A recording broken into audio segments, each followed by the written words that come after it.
আপনার এই ছোট্ট অবুজ ছেলেটাই আগামী দিনের শায়েখ আহমদুল্লাহ হবে।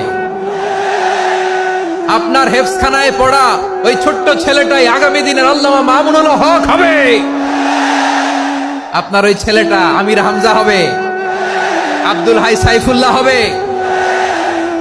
এভাবে বড় বড় আলেম হবে, তারা যুগ শ্রেষ্ঠ আলেম হবে। সেই একদিন এই বাংলাদেশের পার্লামেন্টে যে বক্তব্য দিয়ে যশোরের পক্ষে কথা বলবে। আপনি জানেন না, কাউকে ছোট করবেন না, আপনি ওর কনফিডেন্স আপনি কমাবেন না, আপনি কমাতে পারেন না। প্যান্ডেলে আমার যে মা বোনেরা আছেন, ছেলে মেয়েদেরকে কখনো ছোট করে কথা বলবেন না। ও যে কোথায় যাবে আপনি জানেন না, আপনি মা হয়ে তাকে সাহস দিবেন, তার কল্পনার জগৎটাকে সাজাতে তাকে উৎসাহিত করবেন। ঠিক কিনা বলেন?